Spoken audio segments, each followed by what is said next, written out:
Hey everyone, and thank you for tuning in to Your Dudes TV. Today we'll be painting this blood-crazed world leader cultist that we assembled in the last video.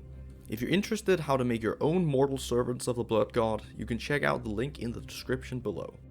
I started by giving the model an undercoat of Wraithbone Spray, since I much prefer having a light undercoat when working with colors such as red, brown, and brass, which are very common colors when painting Khorne models. However, the first color we're going to be applying to the model is actually going to be black.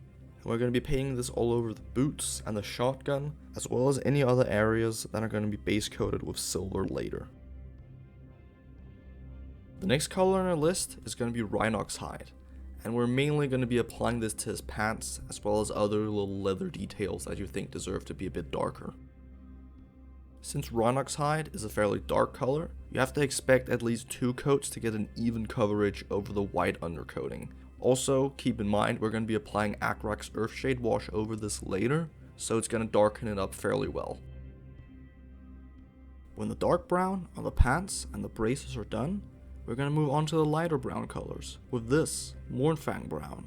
We're going to be looking to apply this color over all the belts, straps, and weapon grips. As always, it's advisable to do 2 thin coats here. However, since you're probably going to be painting a lot of cultists at once, you can be a bit more hasty at this step, as we're going to be applying a darkening brown shade later on. When you're done with the brown details, it's time to move on to what is probably the most iconic color on this model, which is the Khorne Red. Depending on what Blood Reaver body you're using, you will have a varying degree of red details to paint. In the case of this model, we're only really painting his helmet, but you can run into stuff like armor plating, belts, sometimes a bit on the swords or axes maybe. Use your imagination, but in this case I think we're going to focus the red only on his helmet. Next detail we'll be taking a look at will be the horns on his helmet, as well as the skull hanging from his belt. I'm using Ushabiti Bone here, because I prefer all my bone and horn details to be of a lighter color, but if you want you can use Xandri Dust, it's up to you.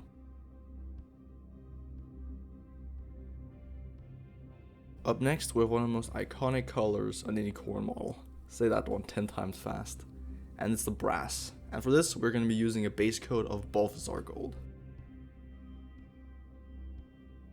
The brass areas are going to vary from model to model. On this particular guy, we're looking to be hitting the trim on the knife, the little inner trim on the inside of his helmet, as well as his Khorne icon on his belt.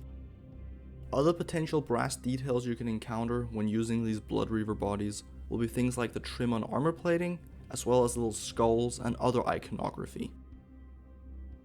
With the brass done, we'll be moving on to our second metallic color, which is Leadbelcher, and we're going to be using this on all the iron and silvery parts. The primary detail that we'll be paying attention to is going to be the shotgun barrel. We're going to be avoiding the gun casing and only focusing on the barrel, the handle, and this little metal plate that he has in his hand.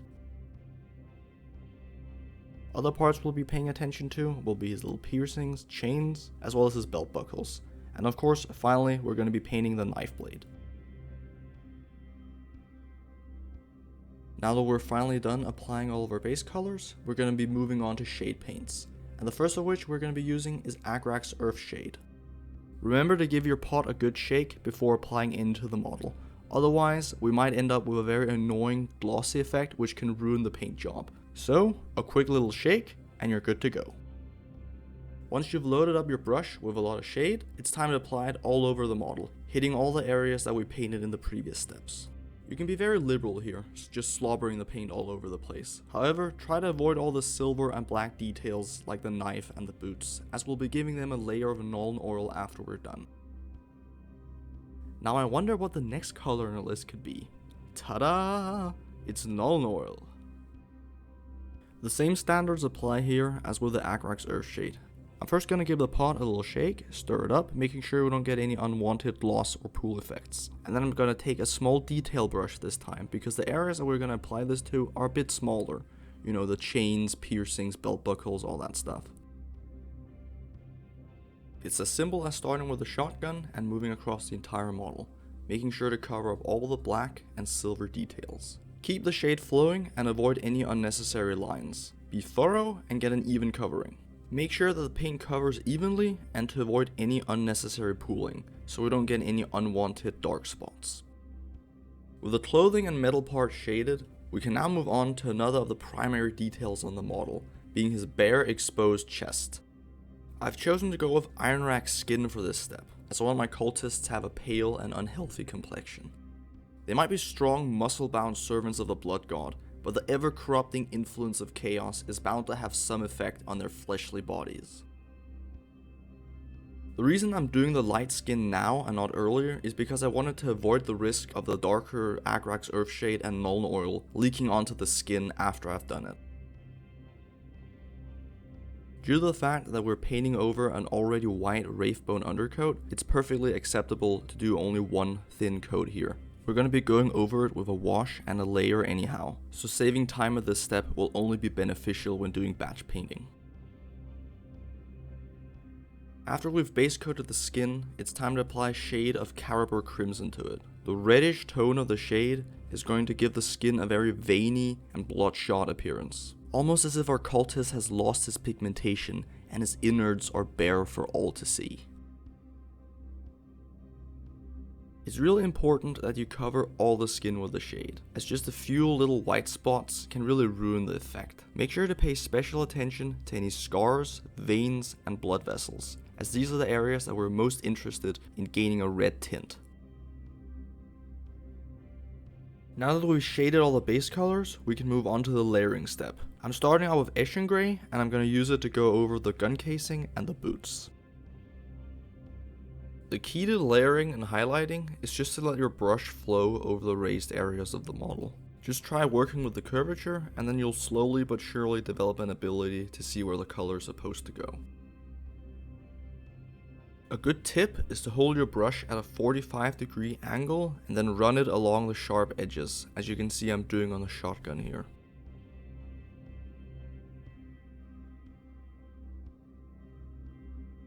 After we're done with the black areas, we're going to move on to the dark brown areas on the pants and his bracers. And for this, instead of grey, we're going to be using Gorthor Brown, which is a light brown color. The same general tips apply here as they did previously. Just follow all the curvature and all the edges, and if you make any mistakes, you can just neaten back up with Rhinox Hide.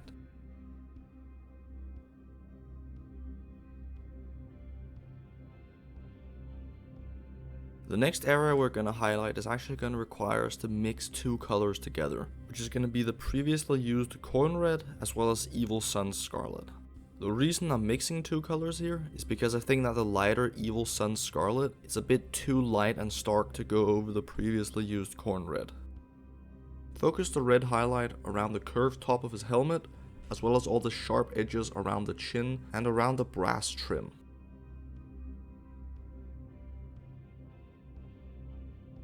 When we're done with the red on the helmet, we can move on to highlighting the horns that are conveniently growing out of it. I'm just going to use Ushabity Bone again, and I'm simply going to run it over all the sharp edges. Just hold your brush at a 45-degree angle, and then gently run it along all the sharp points, and you'll have a simple but effective highlight in no time. Now that we're done with the bone, we're going to move on to highlighting our two metallic colors. And the first one we're going to do is the silver, and we're going to use Stormhost Silver for this. The good old 45-degree angle trick works especially well here, as you can easily run the brush over all the barrels and raised ridges along the shotgun. Another cool thing you can do is to apply the paint in little stabbing motions as I'm doing on the knife here, which is cool if you want to simulate weapon chipping and degradation.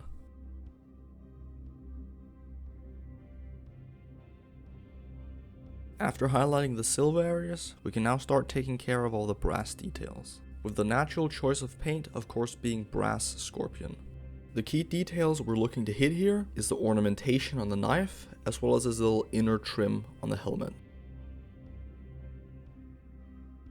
After we're done with that step, we're going to go over all the brass trim again with a 50-50 mix of Retributor armor and Brass Scorpion.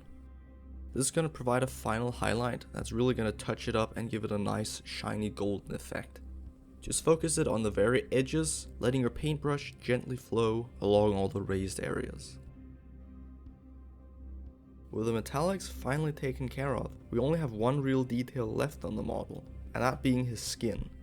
To do this, we're going to hit him with an overall layer of a Deepkin Flesh and Ionrach Skin mix, and then when we're done with that layer, we're going to do a full highlight with pure Deepkin Flesh.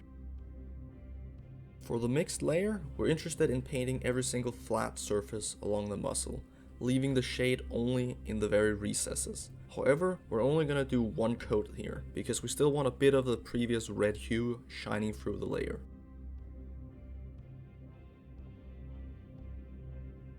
Moving on to the pure Deepkin Flesh, we're going to apply this like a more traditional highlight, painting it in thin lines across all the raised areas, curves, and natural edges of the muscle. A good tip to consider when you're highlighting muscle is to also apply the paint in little strokes in the center of the big muscle pieces, to simulate sinews and all the other little strands that make up muscles.